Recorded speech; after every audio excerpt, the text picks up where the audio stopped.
정치 오늘 시작하겠습니다. 노동일 경희대 교수 김두수 시대정신연구소 대표 나오셨습니다. 두 분 어서 오십시오. 예, 안녕하세요. 안녕하십니까. 국민의힘 새 원내대표의 핵심 윤핵관이라고 할 수 있죠. 권성동 의원이 선출이 됐습니다. 102표 중에 81표의 압승을 거뒀는데 그 의미부터 김 교수께서 노 교수께서 좀 짚어주실까요? 저는 하여튼 예상했던 바라고 생각합니다. 네. 그래서 지난 보니까 1년 전 선거에서 김기현, 김태현, 권성동 그런 순 아니었습니까? 김기현 원내대표 1년간 임기 마치고 물러나면서 그리고 김태흠 의원이 가장 유력한 원내대표로 꼽혔었죠. 그런데 이게 그 충남지사 출마로 선회하면서 정리가 자연스럽게 돼버렸고 조혜진 의원이 뒤늦게 출마를 했지만 사실은 힘에 부치는 21표밖에 못 얻는 그런 결과를 얻었기 때문에 이런 결과는 결국 이제 직간접적으로 저는 윤심 작용이라고 봅니다. 일부 보도에 따르면 이제 김태흠 의원을 충남지사로 이렇게 교통 정리를 한 게 윤 당선인 본인이다 전화를 해서 충남지사 출마를 강제히 권했다 이런 말도 있고 하니까요. 이제 이게 긍정적 의미도 있을 것 같습니다. 대통령과 이제 원내대표가 워낙 친하고 어릴 때부터 친구라는 거 아니겠습니까? 네. 그러니까 이제 이심전심 그야말로 말 안 해도 아는 윤심 권심이니까 말 안 해도 아는 그래서 협력 관계가 굉장히 순조로울 것이다. 이런 점에 봤을 때는 이제 긍정적 측면도 있겠지만 부정적 측면을 보면 지금처럼 여러 정부에서 봤듯이 그야말로 국회가 이른바 청와대의 어떤 그 여의도 출장소처럼 돼서 모든 것을 청와대 뜻대로 하려고 하는 그런 게 있을 수 있거든요. 부정적인 측면에서는. 그러니까 반대로 이제 따지자면 부정적 의미를 최소화하고 긍정적 의미를 극대화하는 그런 쪽의 운용이 필요한 게 아닌가 싶습니다. 김 대표께 좀 이어서 여쭤보면 당의 장악력 부분을 좀 말씀을 해주신 것 같은데 윤 당선인은 사실 당무나 지방선거 공천에 일절 개입하지 않겠다라고 일단은 공개적으로는 선언을 했습니다.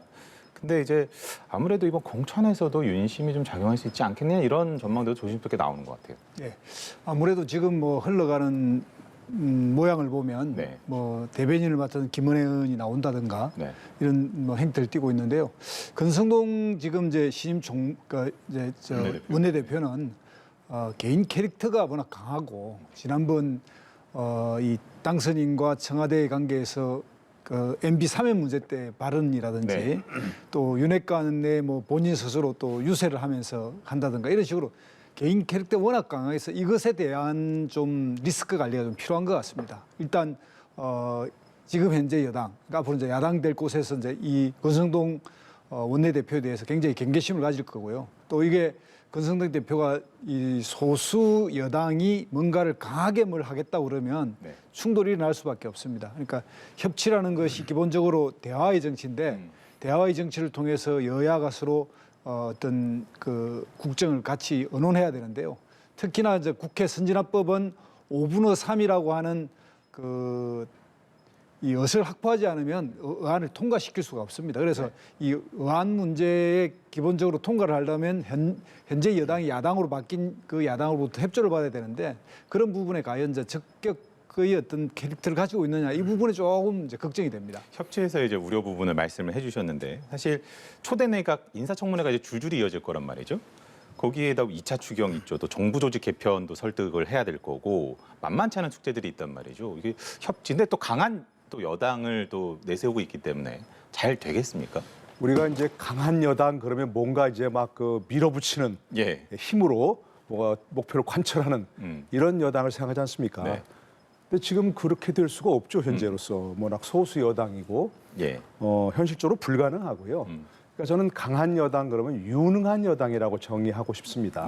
유능한 여당을 내서 어차피 상대가 있는 것이고 그것을 무시하고 할 수도 없는 거니까 좀 당장 정부조직법 개편도 이제 미루는 거 아니겠습니까? 할 수밖에 없는 것이고 그럴 때 여당에서는 목표를 설정하되 어떤 것이 실현 가능할까? 그러니까 100%는 목표로 찾지만 한 70 내지 80%에서 머무르고 나머지 20% 30%를 야당의 어떤 그 활동 공간으로 만들어주는 그래서 야당에도 협조할 수 있는 명분을 만들어주고 그렇게 하는 게 저는 강한 여당이라고 생각합니다.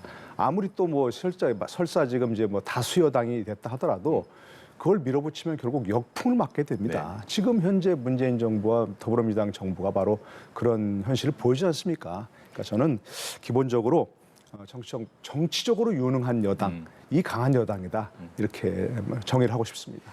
자, 그러면 다음 주제로 한번 넘어가서 박근혜 전 대통령이 그 대구시장에 출마한 유영하 변호사의 후원회장 자격으로 메시지를 냈습니다. 그 사면 이후에 첫 정치적인 메시지를 내면서 정치 활동이 본격화하는 것 아니냐 이런 좀 관측들도 있는 것 같고요. 메시지 어떻게 들으셨는지 우리 김두수 대표께. 일단 대한민국 역대 대통령 중에서 퇴임하고 네. 이렇게 정치 현안에 직접적 발언을 한 최초의 대통령이시기도 하고 그래서 좀 걱정이 앞섭니다. 그러니까 뭐 시국 전반에 대해서 그 옛날에 김대중 대통령께서 한번 그런 이야기를 했습니다. 민주주의가 이기고 대한민국 한반도에 그 북핵 문제가 생기면서 네. 이렇게 남북한의 위기 이런 게 같이 왔다 이런 큰 그림에서 발언을 한 적은 있으나 이렇게 이제 박근혜 전 대통령처럼 대구라고 하는 지역을 한정해서 이 지역의 내 뜻을 이어가는 사람이 있었으면 좋겠다. 이렇게 말하는 첫 대통령이라서 그리고 실제 이제 문제는 뭐냐면 지금 현재 대구 지역의 정서나 전반적인 그 대구시장에 대한 지지도를 보면 박근혜 대통령이 저렇게 말한다고 해서 유영하 변호사 후보가 지지율이 급상승할 것 같지도 않고요. 네. 그럼 결국은 상당히 대통령으로서 면도 상할 수 있는데 저렇게 좀 여러 가지를 고려해서 해야 될 발언을 저렇게 한 거는 너무 인간적 정에 막 끌리신 대통령으로 이게 막판 뭐 탄핵까지 당한 대통령이 본인의 어떤 이런 그 변호사 법적 대리인에 대한 이런 걸 너무 개인적으로 도우려고 그러다가 오히려 역풍을 맞는 거 아닐까 이런 걱정까지도 있습니다. 유영하 변호사에 대해서 박 전 대통령께서 이렇게 표현을 하셨더라고요. 못다 이룬 꿈을 대신 이뤄줄 뭐 사람이다 이렇게 표현을 해서 이제 아무래도 사저정치 부분에 대한 얘기들도 나오고 우려가 나오는 것 같고 어떻게 좀 전망하십니까? 박근혜 전 대통령의 개인적인 소회는 충분히 이해가 됩니다. 네. 제가 그렇게 믿었던 사람들한테 배신당하고 자기가 고통받을 때 한 번 사람도 함께하지 못했는데 오직 유영하 변호사가 고통스러운 시간 함께하고 그동안 헌신적으로 뒷바라졌기 때문에 네. 그런 감정은 좀 충분히 이해합니다. 그러나 이것은 정치에 대한 직접적 개입인 거죠. 그야말로. 저는 유영하 변호사 얘기했을 때 그래도 박근혜 전 대통령이 뭐 간접적으로 뒤에서 뭐 이렇게 후원회장만 맡아서 후원해 줄 거로 생각했는데 저렇게 직접적인 메시지까지 냈다고 하는 것은 결코 바람직한 것 아니라고 생각합니다. 정치권에 흔히 그런 얘기가 있습니다. 흘러간 물로는 물레방아를 돌리지 못한다. 네. 아무리 과거의 선거의 여왕이었고 그 대구 경북 지역에서 절대적 지지를 받았던 그 보수 정권의 어떤 아이콘이었던 박근혜 전 대통령이라 하더라도 새롭게 지금 이제 윤석열 정부가 출범해서 국민들이 뭔가 앞으로 가려고 하는데 네. 박 전 대통령이 자꾸 나설수록 과거 뭐 탄핵이 잘 됐느냐 못 됐느냐 뭐 사면이 잘했느냐 못 됐느냐 자꾸 과거 얘기로 돌아갈 수밖에 없거든요. 그러니까 이 부분은 지금도 여전히 사면 논란이 있으니까 직접적으로 정면에 나서신다면 또 그런 얘기가 나올 수밖에 없습니다. 그러니까 바람직하지 않으라고 생각이 되고요. 대구 경북 시민들도 마찬가지일 겁니다. 박 전 대통령이 그렇게 오랫동안 영어의 몸이 됐다가 다시 이제 사면이 되어서 대구에 오시니까 환영하는 마음 참 뭐라고 이제 뭐 짠하다 할까? 그런 감정은 충분하지만 그러나 그것만으로 정말 막중한 역할을 감당해야 할 대구시장을 뽑아주겠느냐? 저는 아니라고 생각합니다. 현명하게 판단하실 거라고 생각하고 지금이라도 박 전 대통령께서 그런 개인적 감정보다는 정치적 원로로 우리 대한민국을 위해서 뭔가 일을 하셔야지 저렇게 개인적인 어떤 사람을 지지해 주십시오. 이렇게 하시는 건 바람직하지 않다 이렇게 생각합니다. 김두수 대표께는 이걸 한번 여쭤보겠습니다. 윤 당선인이 이제 다음 주에 지역 순회를 하는데 첫 방문지가 이제 대구 경북입니다. 예. 아마도 내주 초에는 박근혜 대통령을 예방하지 않겠느냐라고 이제 관측들이 좀 나오고 왜냐하면 또 직접 취임식 초청도 하겠다고 밝혔으니까 만약에 예방이 이루어진다면 어떤 덕담이 오갈 것으로 좀 예상을 하십니까? 일단 뭐 그동안 5년 동안 고생하셨으니까요. 이제 그런 뭐 위로의 말씀 드릴 거고요. 또 윤석열 당선인이 수사를 해서 했으니까 윤석열 당선인이 아마 좀 사과하는 말을 할 거라고 저는 봅니다. 좀 더 크게는 정치적으로 보면 지금 이제 유영하 변호사가 출마되어 있는 이 상황에서 박근혜 대통령이 요구하는 거는 어쨌든 유영하 변호사에 대한 뭐 길을 열어달라 이런 것들을 요구할 가능성이 있어서 이 부분에 대해서 만약에 타협을 한다면 대구시장 후보가 만약에 현재 현역위원인 홍준표 의원이 후보가 된다면 거기에 보궐이 생깁니다. 예. 보궐로 뭐 돌린다든가 이런 식의 뭐 정치적 약간의 타협 가능성도 있다 이런 생각이 들고요. 일단 윤석열 당선 입장에서 보면 대구가 본인이 또 오랫동안 거기서 근무도 했고 네. 또 그 검찰총장 시절에 방문도 했고 또 유세 과정에서 대구에서 상당히 센 정치적 발언도 했고 그래서 대구를 찾아가는 것이 그 윤석열 당선인의 오늘을 있게 한 어떤 뭐 출발 지역이라고 볼 수도 있거든요. 그래서 네. 그런 의미를 같이 띠면서 박근혜 대통령과의 그런 나름의 내밀한 이야기를 통해서 해야 뭐 이런 초청도 가능하지 않을까. 이제 취임식 초청도 그런데 연동돼 있다. 저는 그렇게 보고 있습니다. 그러면은 이 부분은 노 교수께도 한번 좀 여쭤보겠습니다. 사실 그 두 분이 만남을 가지게 되면은 아직 뭐 확정이 안 됐기 때문에 어떤 식으로 진행이 될지 모르겠습니다만 언론 공개가 앞부분에 이제 그 덕담이랄까요 인사 부분은 이제 좀 언론에 공개가 되고 뒤에 비공개 부분은 이제 뭐 대변인이 뭐 설명을 한다든지 이런 방식이 되지 않을까 조심스럽게 예상을 해볼 수 있을 것 같은데 그 비공개 부분에 좀 디테일한 내용들까지 오고 갈 수 있다고 보세요? 어떻게 보십니까? 글쎄요, 그건 너무 좀 뭐 앞선 어떤 네, 예측인데 저는 모르겠습니다. 지금 유영하 변호사 얘기로는 박 전 대통령이 아직 건강이 완전히 회복되지 않았다. 네. 그래서 일정을 잡기 어렵다 그런 거 아니겠습니까? 저는 그런 상황에서 굳이 개인적인 방문을 하려고 애쓸 필요는 없다고 생각합니다. 성의는 보일 필요가 있겠지만 예를 들어서 지금 이제 뭐 우리 문재인 대통령 만날 때도 상당히 어려운 과정을 거쳤잖아요. 근데 뭐 그냥 개인적인 차원에서 이렇게 방문하는 건 모르지만 또 그 무슨 뭔가 또 대화를 할 걸 뭐 조율하고 이런다면 저는 안 만나는 게 좋다고 생각합니다. 왜냐하면 정치는 현실이고요. 물론 사람이 하는 것이니까 어떤 뭐 감정적인 것도 필요하지만 지금 이제 윤석열 뭐 당선인은 대통령이 됐지 않습니까? 이제 당선이 됐고 곧 취임하고 박근혜 전 대통령은 어쨌든 뭐 여러 가지 사연이 있지만 이미 퇴임한 대통령이고 그런 상황에서 둘이 만나서 그냥 단순한 덕담으로 끝나는 게 아니고 조금 얘기하신 것처럼 뭔가 또 좀 뭐 두 분만 얘기하셨다가 나중에 또 이러쿵저러쿵 얘기가 나온다. 그럼 전 바람직하지 않다고 생각하고요. 선연이든 악연이든 어떤 정치의 현실에서는 조금 냉정해질 필요도 있습니다. 굳이 가서 뭐 사과를 하겠습니까? 뭐 하겠습니까? 지금 이 상황에서. 그러니까 이미 흘러간 물은 흘러간 물대로만 놔두고 장강의 뒷물결이 앞물결을 물어내는 것처럼 이제 새로운 쪽을 자꾸 나가야지 과거에 무슨 뭐 그걸 이제 뭐 사과하고 뭐 이제 어떻게 끊어내고 뭐 하는 걸 그럴 필요는 저는 없다고 생각합니다. 알겠습니다. 자, 김준수 대표께는 다음 주제를 한번 좀 여쭤볼게요. 그 부동산까지 좀 새로운 의혹이 지금 그 한덕수 후보자에게 계속 나오고 있습니다.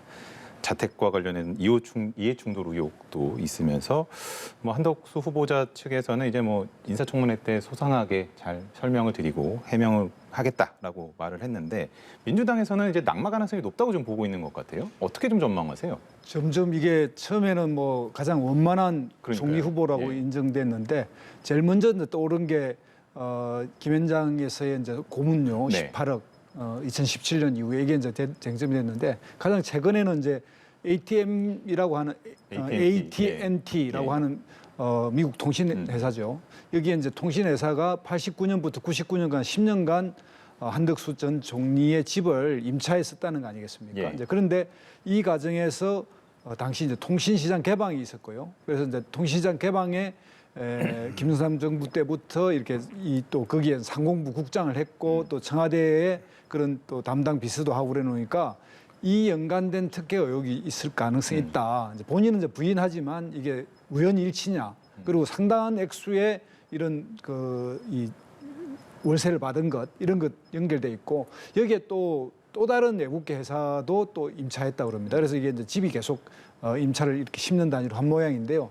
이제 이런 것이 이제 하나 있고 또 이제 가장 또 최근에는 이게 신용카드와 현금 영수증이 이게 지난 10년 동안 제로라는 거 아니겠습니까? 그러니까 일반인들은 도저히 상상할 수 없는 그러니까 카드도 안 썼다, 현금도 안 썼다. 근데 모든 생활을 했는데 그게 이제 제로로 등장하니까 본인 해명은 뭐 세금에 그걸 받지 않기 위해서 공제 신청을 안 했다 이렇게 이야기하는데 이런 것까지도 이제 서민들의 삶과 이렇게 떨어져 있고 이러니까 민주당은 이렇게 부적격이라고 이야기 아직 당론은 안 겠지만 이제 그쪽으로 점점 이동하고 있는 느낌입니다.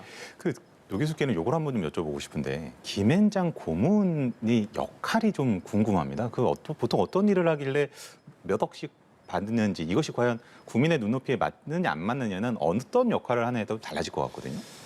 굉장히 논란이 있는 부분인데요. 네. 보통 우리가 로펌 이렇게 생각하면 이제 변호사들만 일하는 걸로 예, 생각하지 않습니까? 근데 이제 많은 로펌에서 고위 관료를 지낸 분들을 영입을 해가지고 고문이라는 이름으로 네. 여러 방면으로 활용을 하고 있습니다. 말 그대로 이제 뭐 컨설팅 업무겠죠. 네. 정부와 관련된 어떤 이 법률 일을 하다 보면 법률로만 풀 수 없는 여러 가지 일들이 있을 거 아니겠습니까? 네. 그럴 때마다 이제 뭐 고위 관료 지낸 분들이 뭐 노하우도 제공을 하고 뭐 인맥도 이제 활용을 해서 이제 문제를 해결하고 하는 부분들이 있습니다. 근데 그런 부분들이 사실은 굉장히 좀 법률적으로나 여러 가지 도덕적으로 좀 문제가 있을 수 있는 부분들이 많이 있습니다. 네. 그분들이. 그리고 이제 또 고문료를 보면 모르겠습니다. 저런 분들 경력으로 따지면 어떻게 할지 모르겠습니다. 우리 국민들 일반적인 시선으로 보자면 굉장히 큰 액수 아니겠습니까? 그러면 그냥 단순히 따져도 보통 그렇게 얘기합니다. 자신이 받는 연봉의 3배 정도를 역할을 해야 최소한 그 정도가 맞다 이렇게 했는데 뭐 그 5억 한 해에 이제 5억 고문료에다가 또 사무실 제공 또 운전기사 딸린 차를 제공했다 그러니까 굉장히 큰 역할을 했어야 된다는 얘기입니다. 아직까지 이제 그 고문료만 얘기 나오고 있지 그 대가로 무슨 일을 했는가는 나오지 않고 있거든요. 그러니까 정확히 이제 액수만 따질 게 아니라 어떤 일을 했는가, 과연 그 일 가운데서 뭐 적절하지 못하거나 혹시 이제 뭐 법적으로 문제가 되는 일들 그런 것들은 없었는가 이런 걸 꼼꼼히 따져봐야죠. 지금 상태에서 뭐 어떤 낙마 뭐 가능성이 있다 없다 이렇게 얘기하는 어려운 부분이 있는 것이고 어쨌든 의혹이 제기되고 있으니까 청문회를 거치면서 그에 대한 본인의 반론이라든지 또 의원들의 추궁을 통해서 뭔가 객관적 사실이 드러나면 그 부분을 국민들이 보고 판단할 수 있어야 되는 거겠죠. 이분이 이제 노무현 정부 때 총리 청문회를 통과하고 동의 절차도 거쳤지만 너무 오래됐습니다. 15년이 지났고 그 선관에 어떤 일을 했는지는 아직 완전히 알려지지 않고 있으니까 일단 청문회까지 가야지 판단할 수 있을 거라 생각합니다. 아무래도 청문회가 굉장히 뜨겁지 않을까라고 생각이 드는데 마지막 질문 하나씩 1분씩 정도만 이제 답변을 좀 들어볼게요. 그 민주당의 그 검수완박에 대해서 검찰이 대검이 좀 세게 항의를 표시를 하고 있습니다. 지금 뭐 민주당은 그 국회를 겁박하겠다는 거냐라고 하면서 강하게 또 비판을 하고 있고요. 이걸 어떻게 읽으셨는지 먼저 김두수 대표님께서는 어떻게 읽으셨어요? 일단 뭐 한국 검찰이 너무나 권력기관으로 비대하다. 이거는 뭐 국민들 다 인정하는 바인데 너무나 이제 53년부터 수사권을 주기 시작해가지고요. 지금은 이제 검찰이 워낙 당연히 수사권을 가져야 된다라고 하는 것이 상식처럼 돼 있는데 이게 수사권과 기소권을 같이 가지고 있으니까 정치적 중립을 지키지 못하는 문제가 생겼어. 이것이 이제 검찰 개혁의 핵심인데요. 그래서 원칙은 수사권과 기소권을 분리해야만이 지금까지 가지고 있던 여러 오해가 풀리는데 이것에 대해서 검찰이 굉장히 반발하고 있는데 저렇게 집단적으로 반발하면 오히려 국회를 가지고 있는 민주당 입장에서는 이 기회에 그럼 확실하게 하자 이렇게 나올 수도 있기 때문에 검찰이 이렇게 집단적으로 저런 그 대검 입장을 밝힌다든가 뭐 약간의 그 집단적 이런 행동을 보이면 오히려 더 저런 상황이 악화되지 않을까 이런 생각 듭니다. 그 노 교수께서는 저는 이제 본질적인 걸 좀 따져봐야 한다고 생각하는데요. 이게 이제 검찰 개혁의 일환이라고 계속 하지 않습니까? 5년 내에 문재인 정부에서 했고. 근데 그럼 검찰 개혁의 목표가 뭐냐? 우리가 보통 개혁 그러면 더 좋아지는 상황을 얘기하지 않습니까? 검찰 개혁의 목표가 검찰의 힘을 빼는 게 목표는 아니잖아요. 국민의 인권을 잘 보호하고 수사 과정에서 그 대신에 범죄가 있으면 철저하게 수사하고 정치적 중립을 더 지키게 하고 이런 것들이 있는데 지금까지 이루어진 검찰 개혁이 과연 그만큼 그런 목표를 달성했느냐? 저는 의문이거든요. 이리저리 민감한 수사, 권력 수사는 제대로 안 되고 있죠. 인권 보호가 그다음에 과거보다 더 좋아졌다는 그런 것도 없죠. 이런 것들을 보면 결국 앞으로 어떤 검찰 개혁, 뭐 검수 완박이 자체가 목적이 아니라 그야말로 국민의 인권을 보호하고 그 대신 어떤 것이든 권력형 비리든 무슨 비리든 간에 수사는 어느 수사기관이 철저하게 할 수 있는 그리고 그 과정에서 정치적 중립을 지킬 수 있는 그런 제도를 도입해야 한다. 그래서 본질적으로 목표를 좀 더 확실하게 세우자. 저는 그런 생각을 좀 해봅니다. 알겠습니다. 정치도 그렇고 뭐 검찰 수사도 그렇고 결국 그 중심에는 국민이 있어야 한다라는 의미로 좀 정리를 하도록 하겠습니다. 오늘 말씀 여기까지 듣겠습니다. 두 분 수고하셨습니다.